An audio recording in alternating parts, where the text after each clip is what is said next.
Death and taxes. Two things that are unavoidable, right? Well, no, not really. Legally not paying taxes is simple. People do that all the time. I'll explain how. And preventing death is happening all around the world, thanks to stem cells and other biomedical technologies. So check this out. I was in Starbucks in Scottsdale with my friend John, and we were talking about making money. Back then, I thought making money was about saving money. Because of the mindset, it's not what you make, it's what you keep, had been sifting through my brain chem. And I almost wish it hadn't because of where it got me. Long story short, I became so obsessed with saving money that it backfired, and I started making a lot less money as a result. But that's a tale for another time. So back to the original story. So I was telling my friend John, I said, John, owning big globs of real estate that is 100% occupied / rented out is like a Batman approach to getting rich. But legally paying 0% on income taxes is like a Superman approach to getting rich. And by the way, this 0% strategy was not based on owning any real estate at all,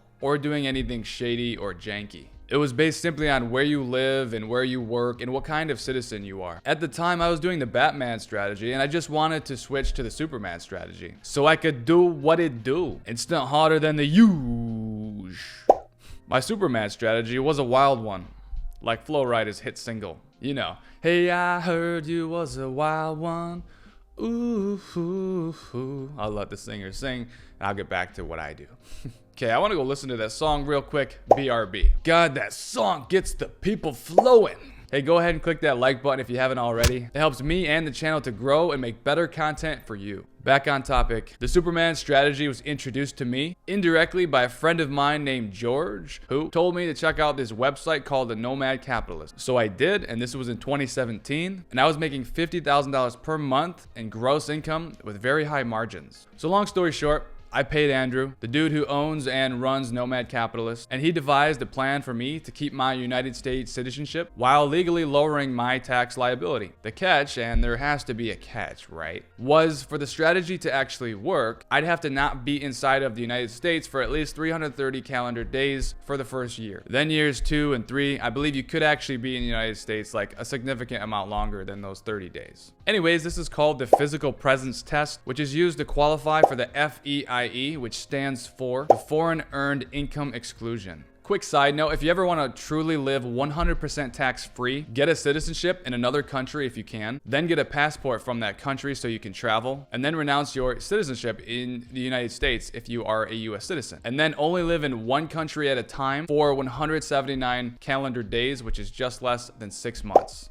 And then you will not become a resident-based taxable individual or person in almost every country. There's no easy way to do what I just said for most people, myself included. It's easy to understand, but it's not as easy to actually do, unless you've happened to hit the genetic lottery. By being able to get an ancestry-based citizenship to a country that offers a good passport. This means that either at least one of your biological parents or grandparents has or had a second citizenship somewhere else. Or if you have just an extra, $250,000 cash just laying around that's not being used for anything, you could then get a citizenship and a passport by investing in a certain country's infrastructure, more or less, as an investor. Back to what I was saying. So my goal back then was to legally reduce my tax liability. And I took bold and brave steps to do so. I was in Mexico, Europe, Qatar, Philippines, all over the planet, doing stuff related to this. I'll tell you more about the details of that story later in another video. Fast forward, I ended up canceling this entire strategy because it put too large of a strain on my relationship that I had at the time. I know I've zigzagged all over the place, but to summarize my points of this story, number 1, there are ways to legally reduce tax or even live tax-free. Number 2,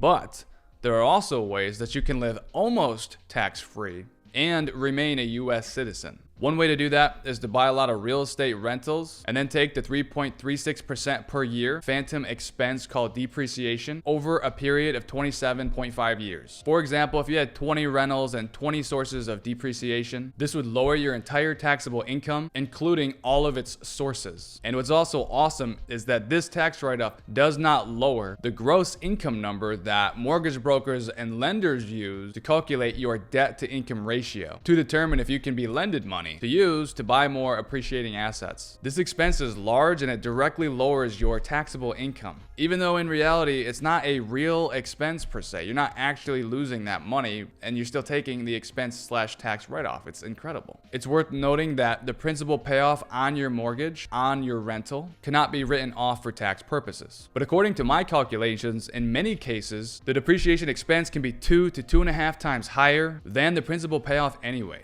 I ran an example with 27.5 years of depreciation on a 30-year mortgage at a typical rental interest rate of 4.25%. And the principal payoff was significantly lower than the depreciation expense by about 2.2 to 2.5 times. Thus, that loss would cover the principal payoff and then also get carried over to your other income sources. In my example, on a $400,000 rental, the starting principal payoff from year 1 was $551 per month, and the depreciation per month was $1,212. This equals a $661 per month carry over tax shield on this example. And if you had 20 properties that had identical characteristics to this one, you could then multiply that tax shield by a factor of 20, which starts to really add up. Now, I am not an accountant, and I'm also not a super seasoned real estate investor yet by any means. I am just looking at what I believe to be the facts, and I know that there are more variables to it than what I just went over. But I do believe what I'm saying here is actually very accurate. I remember watching Brandon Turner from Bigger Pockets, who was featured on Graham and Jack's Iced Coffee Hour podcast, and I don't remember exactly how he phrased it, and it's a 2-hour long podcast, so it would take me a long time to go back and figure out exactly what he said word for word. But basically he stated that because he has so many rental properties, that the added depreciation results in him experiencing actual losses on his final tax returns when it comes to his income. Again, this means his taxable income was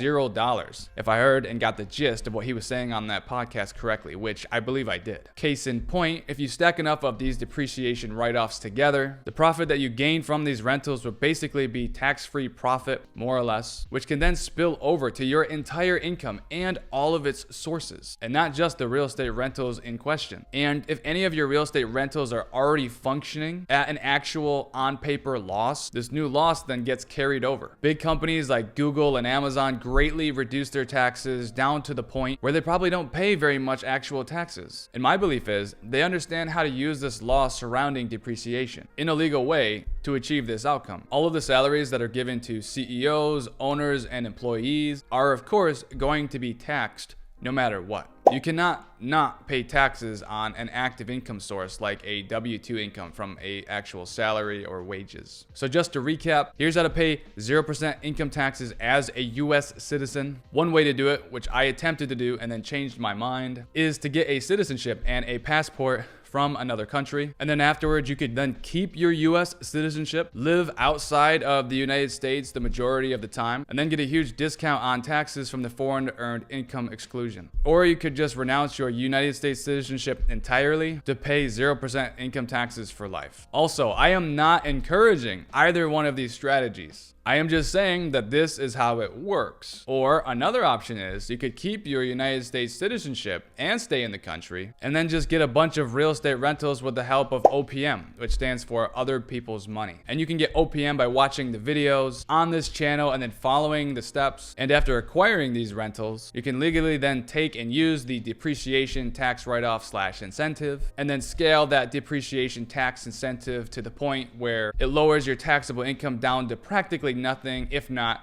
zero. And my third and final and most important point is, and I hope you made it this far to get this gem, focusing on saving money on taxes by doing any of the numerous strategies out there is time that could be way better spent focusing on making more money from your business. 2x, 5x, or 10x your actual monthly gross profit and income.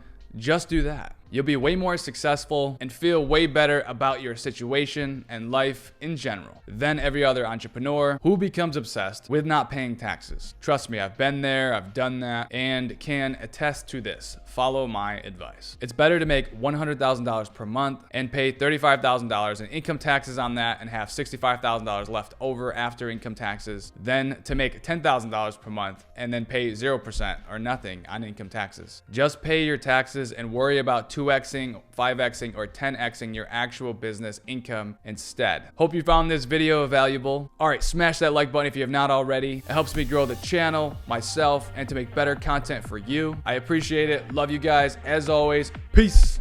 Hey, I heard you was a wild one.